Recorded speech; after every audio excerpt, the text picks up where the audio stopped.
The most dangerous rain event to hit southern Australia in a generation has just swept across 3 states in 48 hours. And it has already killed a man on a road named after the bushman who conquered that exact landscape on horseback. Over 160 millimeters dumped on the town of Yunta in a single day, nearly 2/3 of its annual rainfall in 24 hours. Ceduna and Woodinna both recorded their wettest day ever measured. Horsham in western Victoria took 96 millimeters in a 2-hour burst that knocked out power mid-service in restaurant kitchens across the Wimmera. Mildura logged its wettest March entry in recorded history. Operating theaters at Flinders Medical Center lost power during the storm. Outback highways closed across 3 states simultaneously. Creek crossings that had been dry for months became high-velocity currents carrying debris and livestock fencing. On Sky News senior meteorologist Rob Sharp called it what it was: a once-in-a-generation style rain event. No state of emergency was declared. But here is the detail that tells the real story. The road where a 47-year-old man drowned on Sunday morning is called R.M. Williams Way. It cuts through the southern Flinders Ranges, some of the most isolated pastoral country in South Australia, where the nearest hospital is an hour away on a good day, and the nearest fuel stop can be further than that. The road is named after Reginald Murray Williams, the bushman, stockman, and outback icon, who spent decades crossing this exact terrain on horseback and on foot, through drought and flood, and who turned that knowledge into one of the most recognized brands in Australian history. His boots were designed to survive the bush. His name was put on this road to honor a man who understood the Flinders Ranges better than anyone alive. On the morning of March 1st, 2026, at approximately 9:30 a.m., a motorcyclist attempted a creek crossing on R.M. Williams Way near the town of Orelia. The water was faster than it looked, carrying debris, carrying mud, carrying everything the catchment upstream had collected overnight. He was swept off the road and found dead downstream. A road built to honor the man who conquered this landscape became the place where the landscape took someone back. To understand how southern Australia arrived here, you have to watch the timeline accelerate. On Friday, on February 27th, emergency services across South Australia began planning for what the Bureau of Meteorology was calling a potentially life-threatening system.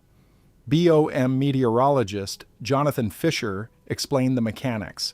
A tropical low-sitting inland was dragging deep moisture south, and when it collided with an approaching trough on Sunday afternoon, it would form a rain band capable of dumping over 100 millimeters on ground that had been baked dry for months.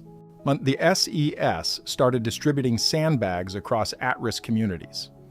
Premier Peter Malinauskas went on camera and told residents to clear their gutters and drains, that they had a narrow window to prepare before the system made landfall. By Saturday morning, the first bands were already hitting Adelaide, dropping 5 to 10 millimeters between 6 and 7 a.m. By 6 a.m., the power grid buckled. A temporary disruption knocked out systems at Flinders Medical Center, affecting operating theaters and forcing staff to re-sterilize consumables while emergency surgeries continued around them. The BOM published a severe weather video update at 1 p.m., warning of flash flooding risk across South Australia, Western New South Wales, and Western Victoria, with localized inundation expected once totals push past the 100 millimeter threshold. On Saturday night, Western Victoria took the first direct hit. A thunderstorm parked over Horsham and dumped 96 millimeters in roughly 2 hours. Power flickered repeatedly across the Wimmera and Mallee. By Sunday morning, the system had spread across 3 states. Outback roads were vanishing underwater, and on R.M. Williams Way, near Orelia, a motorcyclist rode into a creek crossing that no longer existed as a road. And then it got worse. Here is the problem that is not making headlines. Southern Australia had just come through years of drought. The soil across the Flinders Ranges, the Wimmera, and western New South Wales was not just dry, it was hydrophobic. When ground bakes under sun for long enough, the surface develops a waxy molecular layer that physically repels water the same way a ceramic pan sheds oil. The first 10 millimeters of rain do not soak in. They sit on the surface and begin to move. At 50 millimeters, sealed roads become drainage channels funneling runoff toward the lowest point in the terrain. At 100 millimeters, creek crossings that have been bone dry for months turn into high-velocity currents carrying logs, fencing wire, dead livestock, and anything else the catchment has collected on the way down. This is the mechanism that kills people in outback Australia. Not the volume of rain alone, but the collision between volume and ground that has forgotten how to drink. Acting SES. Chief Officer Christy Phelps warned the public in language that carried no softening. Floodwater speed is almost impossible to judge by sight. The depth is invisible from a vehicle, and the water carries debris and wildlife, including snakes. She was not speculating. She was describing what her crews pull people out of. BOM senior meteorologist Simon Timke confirmed that Junta recorded just over 160 millimeters in 24 hours from Saturday to Sunday. The town's annual average sits around 250 millimeters. In a single day, Junta received nearly 2/3 of what it normally gets in a year, and every drop of it ran off the surface because the surface would not let it in. The Bureau had been precise about the mechanics days before impact. Meteorologist Jonathan Fisher explained that a slow-moving tropical low-sitting inland was dragging deep moisture south, and when it collided with an approaching trough on Sunday afternoon, it would form a rain band that would park over the same ground for hours rather than pass through. This is not a thunderstorm that dumps and moves. This is a system that sits and pours. And when it sits over ground that cannot absorb a single millimeter, every creek crossing between the catchment and the valley floor becomes a funnel, and every road that crosses that funnel becomes a trap. The ABC contextualized the forecast by noting that the roughly 100 millimeters expected for Adelaide alone would exceed the city's notable flood day totals from both 2016 and 2014. The warning was public, the mechanism was explained, the rain came anyway, and the ground did exactly what the science said it would. Darren Hyman was 47 years old. On Sunday morning, March 1st, he was riding a motorcycle through the southern Flinders Ranges on R.M. Williams Way, a stretch of outback road that runs through some of the most beautiful and most isolated country in South Australia. At approximately 9:30 a.m., he reached a creek crossing near the town of Eurelia. The creek had been dry for months. It was not dry anymore. On floodwater that had gathered overnight from upstream catchments was running across the road surface at a speed and depth that no rider could accurately judge from the saddle. He entered the crossing and was swept off the road. Emergency services were called. Police and SES crews responded. He was found dead downstream. South Australia Police confirmed no suspicious circumstances. A report will be prepared for the coroner. This is the paradox that haunts every outback flood event. The roads that connect remote communities to hospitals, fuel, and supplies are also the roads that cross every drainage line between them. When the rain comes, the infrastructure designed to link people to safety becomes the infrastructure that kills them.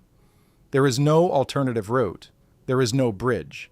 There is a concrete slab across a creek bed and a sign that says, "Do not enter when flooded," and a rider's calculation about whether the water looks passable, a calculation that has to be made in real time, alone, on a road where phone signal is patchy and the nearest help is an hour away. Essie's Chief of Staff, Darren Halday, called Hyman's death a tragedy and repeated the warning that had been issued publicly for 3 days. Do not enter floodwater. Do not attempt crossings. Do not trust what the surface looks like. Across the broader impact zone, the texture of the storm was grinding and domestic. In outback South Australia, residents described roads closing one after another. The Flinders Ranges Way, the Outback Highway, R.M. Williams Way, until the only option was to sit still and wait. One resident quoted by AAP described closed roads and dwindling supplies, the slow squeeze of isolation tightening around a community that had been warned but had nowhere to go and no way to get there. At Flinders Medical Center in Adelaide, The power disruption during peak storm forced clinical staff to replace sterilized consumables and recalibrate operating theater systems while emergency surgeries continued around them. The hospital kept functioning, but the image of a major metropolitan hospital losing power to its theaters during a weather event carries a weight that the official line, "No surgeries were affected," does not fully absorb. In Western Victoria, the chef in the Wimmera, whose power flickered mid-service, kept cooking through it. Thunder cracking overhead, lights cutting out and snapping back, and outside, water pooling across roads that had been dusty 24 hours earlier. The rain that was supposed to break a drought was drowning the roads instead. As of Sunday afternoon, the South Australian government's Outback Road Report was still publishing live updates, and explicitly noted that some signage across the network was not updating due to satellite outage and flood damage to communications infrastructure. The system built to warn people about dangerous roads was itself broken by the event that made the roads dangerous. Warnings remained active across South Australia, Western Victoria, and Western New South Wales. No state of emergency was declared. Officials described the response as proportionate and the system as moving east. The Bureau of Meteorology continued monitoring. How do you tell the family of a 47-year-old man that the creek crossing he attempted on Sunday morning had been dry for months? That the system which turned it into a killing ground parked overhead for less than 48 hours, dropped 2/3 of a town's annual rainfall in a single day, and hit soil so drought-hardened it rejected every millimeter? How do you explain to outback communities that the roads connecting them to hospitals, fuel, and groceries are also the roads that close first when the rain comes, that the signs warning them not to cross are powered by satellites that failed during the same storm, and that no alternative route exists because no one ever built one? And if a once-in-a-generation rain event was forecast 3 days in advance, warned about publicly by the Bureau, the SES, and the Premier himself, and someone still died at a creek crossing on a Sunday morning, what exactly changes before the next one arrives? On R.M. Williams Way, the creek near Eurelia has already begun to recede. The road will reopen, the crossing will dry out, and within weeks it will look exactly the way it looked on Saturday. A flat stretch of sealed road over a concrete slab with a sign and a creek bed that appears empty, and nothing at all to tell the next rider what happened to the last one.